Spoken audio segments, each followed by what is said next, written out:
Bienvenue à toutes et à tous sur Football Passionna. J'espère que vous allez bien et que vous êtes prêts pour un rendez-vous incontournable. L'analyse détaillée du Classico.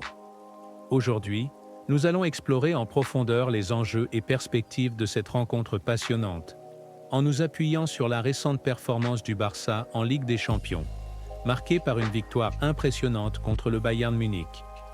Ce match a mis en lumière le travail de Hansi Flick, le nouveau chef d'orchestre du Barça, qui semble transformer l'équipe avec une approche innovante et rigoureuse. Le Classico, c'est un événement qui dépasse les frontières du terrain.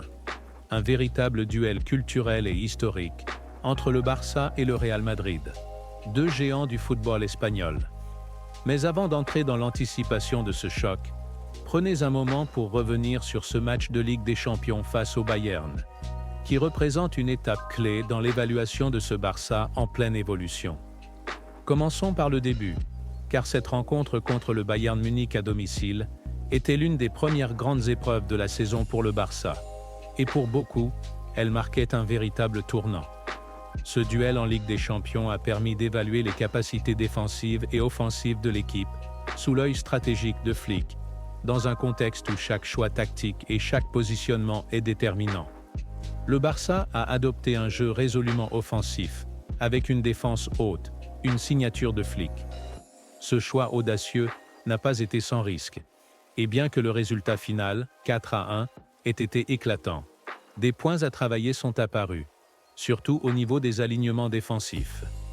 Dès les premières minutes du match, le Bayern a pu exploiter quelques erreurs, profitant de décalages dans la ligne défensive du Barça pour créer des occasions dangereuses. La rigueur défensive n'étant pas encore parfaite, certains alignements n'ont pas été respectés, ouvrant des brèches pour les attaquants bavarois. Harry Kane, en particulier, s'est retrouvé 2 fois dans des positions favorables, et bien qu'une fois le hors-jeu ait été signalé, il a tout de même réussi à convertir une autre occasion. Cette vulnérabilité révèle des aspects que Flick devra travailler, car dans les matchs de ce calibre, chaque centimètre compte. Cependant, ces ajustements n'occultent pas les nombreux points positifs observés. Une domination offensive constante, une intensité impressionnante et un collectif qui cherche à imposer un rythme dynamique. Les fans ont ainsi pu redécouvrir un Barça conquérant, une équipe qui prend des risques et offre un jeu fluide et plaisant. L'un des points marquants de cette rencontre réside dans les performances individuelles de certains joueurs, en particulier celle de Rafinha. Auteur d'un triple, il a été le héros de cette victoire et a capté l'attention de la presse espagnole, qui l'a couvert de louanges. Sa contribution n'a pas seulement été décisive en termes de buts, mais aussi sur le plan défensif, grâce à une intensité constante qui reflète parfaitement l'esprit que Flick cherche à instaurer dans cette équipe.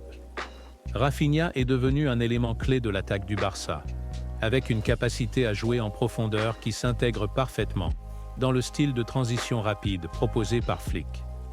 Son impact est tel que certains le considèrent déjà comme l'un des meilleurs attaquants de cette saison en Liga. Sa polyvalence et son dynamisme lui permettent de se démarquer, non seulement pour sa vitesse, mais aussi pour son implication défensive, qui complète le profil de joueur recherché par le coach. Passons maintenant à la confrontation imminente contre le Real Madrid.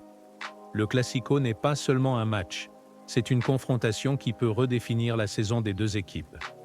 Ce choc arrive à un moment où le Barça bénéficie de l'effet positif de sa victoire contre le Bayern, ce qui devrait conférer aux joueurs un surplus de confiance et d'énergie. Ce qui rend ce Classico particulièrement intéressant, c'est la situation des deux équipes. En effet, une victoire du Barça leur permettra de prendre une avance de 6 points sur le Real Madrid en championnat, ce qui serait un coup dur pour les Mérengues. Avec cette avance, le Barça aurait la main mise sur son propre destin et placerait le Real dans une situation où il ne dépendrait plus uniquement de leur propre performance pour rester dans la course au titre.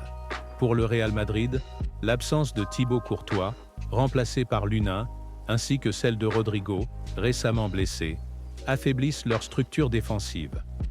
La fragilité apparente du Real, malgré ses talents individuels, pourrait ouvrir des opportunités pour le Barça, à condition de rester vigilant. En revanche, Malgré cette dynamique collective en faveur du Barça, le Real Madrid dispose de nombreux atouts individuels, avec des joueurs comme Vinicius, capables de faire basculer le match d'une simple action. À cela s'ajoute Valverde, dont la frappe de loin peut être décisive, ainsi que Modric, qui est un atout majeur pour contrôler le jeu. L'alignement du Barça pour le Classico est encore incertain, mais il semble probable que Flick choisisse de reconduire une composition similaire à celle du match contre le Bayern. La conservation d'une structure bien rodée pourrait jouer en faveur d'une équipe en pleine confiance. Parmi les joueurs qui se sont illustrés, Fermín López est particulièrement attendu. Auteur de 2 passes décisives contre le Bayern, il devrait être titulaire, illustrant la capacité de Flick à intégrer les jeunes joueurs dans son effectif. Même si je pense que ce sera Olmo qui nous apporte un plus offensif qui débutera, mais avec sa prestation contre le Bayern, je vois bien Fermín rentrer en deuxième mi-temps. Les retours de Gavi et de Jong préservés en vue de ce Classico apportent également une profondeur de banc précieux. D'un autre côté, des absences notables comme celles de Christensen et Araujo, notamment en défense centrale, pourraient influencer la gestion tactique du match par Flick. Toutefois, la solidité du collectif et l'organisation défensive qu'il a mise en place permettra peut-être de compenser ces absences. Mais je n'ai aucun doute sur le fait que Cubarsí et Íñigo Martínez vont performer. En face, le Real Madrid, sous la direction de Carlo Ancelotti, peine à trouver une cohésion de groupe similaire à celle du Barça. La structure défensive du Real a montré des signes de faiblesse, amplifiés par l'absence de leur gardien de but titulaire, Thibaut Courtois.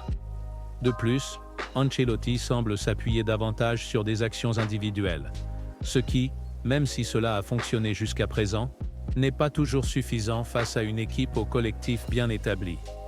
Les performances de Vinicius, l'une des stars de l'équipe madrilène, seront également décisives.